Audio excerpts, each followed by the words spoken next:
Welcome to Google Ads Unleashed, the podcast that helps you harness the power of Google Ads to increase sales for your online business. In an ever-changing Google Ads landscape, we uncover the latest strategies, techniques, and best practices for creating effective ad campaigns that deliver real results. And now your host, Jeremy Young. Hello guys, and welcome back to Google Ads Unleashed. I hope everyone is doing well. It's a very uncomfortable day in Wales. It's very rainy, it's very awful. So it's perfect to basically sit inside and to listen to a podcast. And today, unfortunately, just as uncomfortable as the weather, I've got some uncomfortable facts for you today. So I get quite a few, what inspired this podcast really, I get quite a few inquiries a week about various sort of, collaborations, and a lot of them I decline.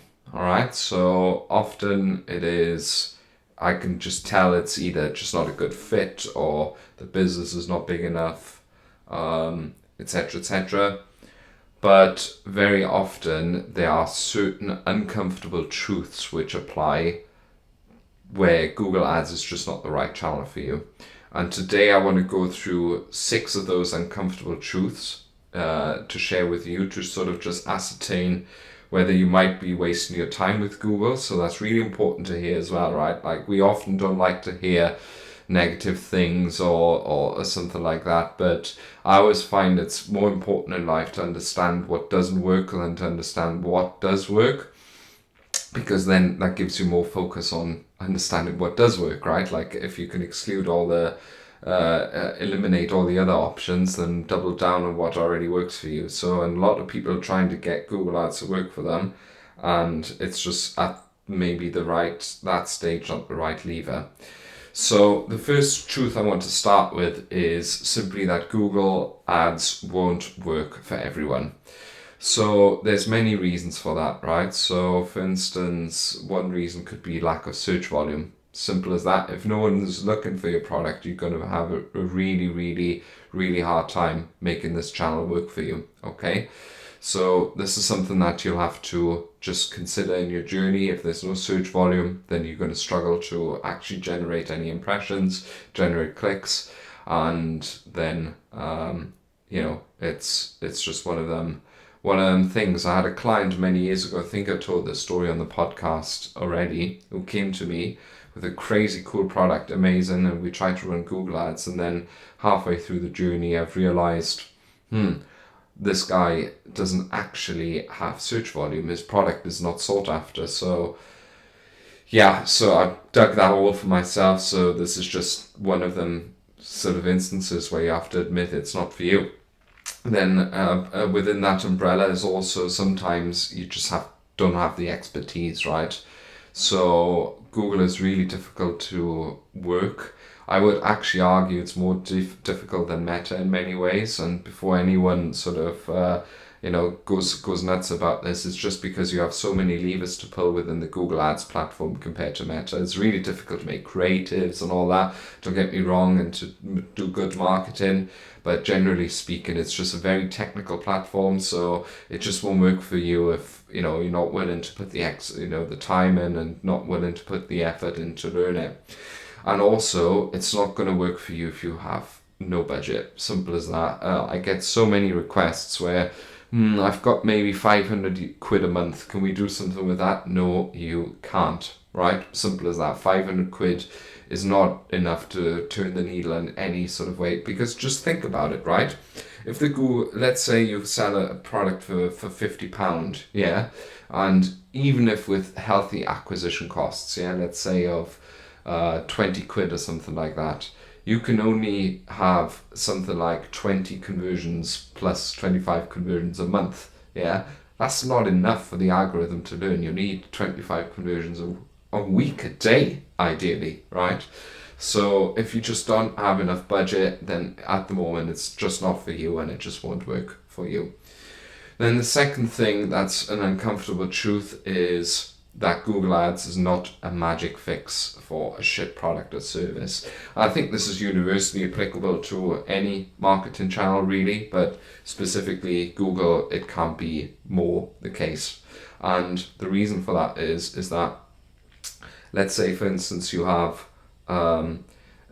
I see sometimes sort of little fun products on Facebook ads, right, or Instagram ads, and the marketing's great. It's just such good marketing that you think, you know what, I'm gonna spend 30 quid on this shit product. Who cares, and just give it a crack. And although that's not a sustainable business model, on Google you will just be blown out of the park by competition if you have a poor product, because it's all about relevance, right? If you have a really poor landing page, Google will punish you for it with really, really high CPCs.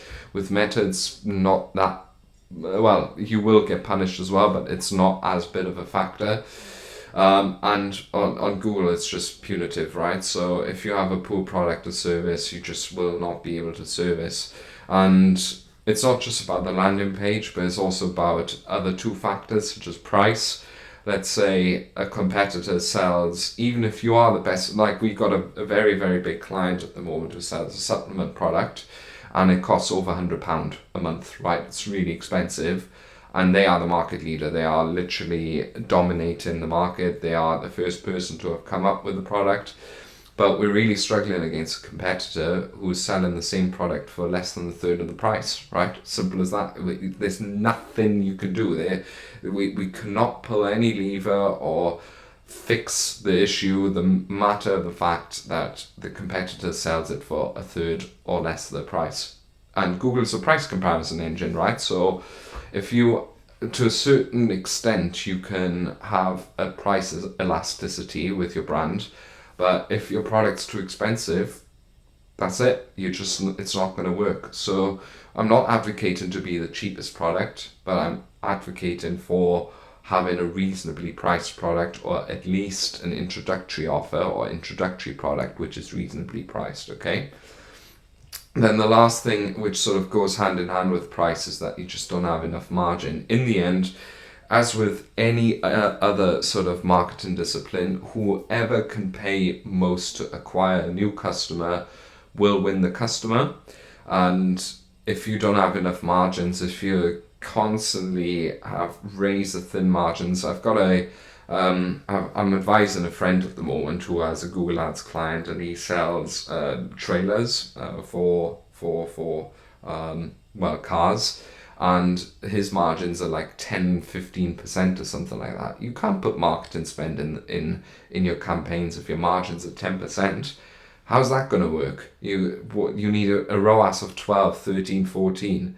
It's just not going to work. It's just not realistic, right? So yeah, hard truths to face, but if this sounds like you've got bigger fish to fry. You can twiddle as much in the account as you want. I always think if something doesn't work off the bat, that's usually an indicator that there's an underlying issue. So if I run a brand new Google Ads account, or if I run a big take over an account and I can't make it work within 1 or 2 weeks, that's usually an indication of an underlying deeper issue, okay? Then the third uncomfortable truth is that it's very difficult to break into a new market. I always say, similar to getting any Google ad account to run, is that it's like a train, okay? It takes a lot of energy to get off the spot, but once you go in, it's going well. And it's really hard to break into certain markets. If you have competitors who are well established, who have huge market force, who have market dominance, Google has sort of got how it used to work is that even if you have a behemoth in the market, you kind of, sort of could still, through quality score, through relevance, through clever bidding, outgun even the biggest competitor. I don't think this is so much the case anymore. It's if you have a market dominant sort of brand, if you don't have the firepower to go up against them, you will find it awfully difficult to break into a new market. So So this is just not something that's supposed to put you off, but it's an uncomfortable truth. If you have a completely new product in an established market, you are going to have a really, really, really hard time. That's just how it is. You have Temu, you have Amazon, you have established competitors who've got a track record on Google, and which Google will favor over your product. So it's going to be really hard to make it work, and that's just how it is.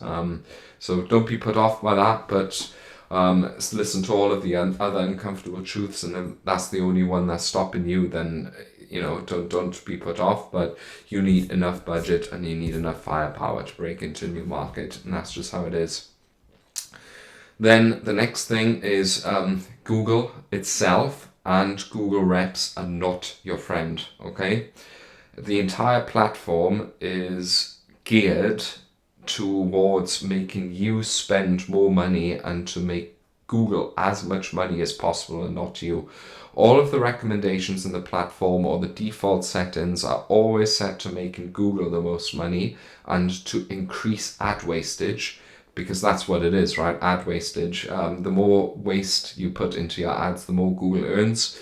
So although I've got a love-hate relationship with Google, I always tell clients they are not our friends, and Google reps are not there to help. They are salespeople disguised as helpful servants, right? They are there. I always say the currency of Google of a Google Ads rep is wasted ad spend. They are not there to help. They are there to confuse you into spending more money. And I know that's really annoying and uncomfortable to accept, because you think, they work for Google, they want to help, but that's simply not the case, right? So just be really aware of that when you talk to reps, when you listen to their strategies that they suggest. That's why podcasts like this exists, right? That's why there's no Google Ads podcast. Simple as that, right? Because they are, settings which, you need to learn and to really maximize performance on the channel, and to not shove just money down Google's throat. Then the fifth truth is that Google has a natural limit, and that's one which a lot of my clients often struggle to come to terms with, because they're like, can we spend more? Can we do this? And the answer is no, because there's certain natural limits that your website poses, such as conversion rate. There's certain limits that, for instance, your margins dictate, right? Like, I simply can't spend more with this current conversion rate. And there's also other market forces, such as, we're in a recession, so that's really difficult right now. People just don't have the same money to sort of spend anymore, and e-commerce is hard. But more importantly, Google's a pull channel, and there are only so many people looking for your shit every day, right? Let's say you sell a luxury biro, made out of wood. How many people in the UK, just like, let's take the UK for example, would be interested in such a product? So let's say it costs £1,000 or something. So a minority of the total population can even afford something like that. So let's say 1%. So out of 650,000 Brits, how many people every day are looking for a wooden luxury biro, right? Then, I don't know, a few hundred maybe. Let's call it 1,000. Like, amazingly, every second day, one of those 650,000 people decides to look for a product like yours. Then out of 1,000 people, 1% click on your ad. So that's 10 clicks you get a day suddenly for your product. And then you need at least, let's say you've got a conversion rate of 1%. You need 10 days to make one sale with Google, right? Just breaking down those numbers. You will get more sales probably if you are a luxury biro brand listening. Obviously, get in touch. Only kidding. But basically, you just have to be aware of what the reality is with Google, right? There's only so much you can go, and it usually, that's why it puts itself in a certain sort of configuration of your marketing mix, right? So It's very difficult to have a Google only channel. That's just not how it works. A Google only business. That's not how it works. You have to have TikTok. You have to have organic social. You have to have organic search. You have to have email marketing. You have to have all these channels, and Google plays a vital role within there, and you can optimize a lot and really make the most of it. But it just has, I've never seen a brand where it's been more than 50 to 60% of the total revenue of the business, right? Or rarely seen a brand where Google is such a powerhouse, okay? So that's just how it is, and that's the reality of the situation. So Google has a natural limit. There's only so much search volume for your stuff. Sort of come to terms with that, and then try and focus on other channels, so creating more products, to satisfy more search volume, or create different variants of the products, so to satisfy more search volume. So that's what I would focus on there. Then the last uncomfortable truth, the sixth, is that Google is not a push channel. I know there's a lot of people on LinkedIn who say, demand gen is the next big thing, and YouTube here or display ads there. But I have spent dozens and dozens and dozens of millions of pounds on this platform, and I've yet to see a positive ROI YouTube ad. Maybe I've just been doing it wrong for many, many years. But YouTube, I just don't think Google is just quite there yet to justify those channels as proper push marketing channels. Overall, if you have a really, really big marketing strategy, absolutely put it in there.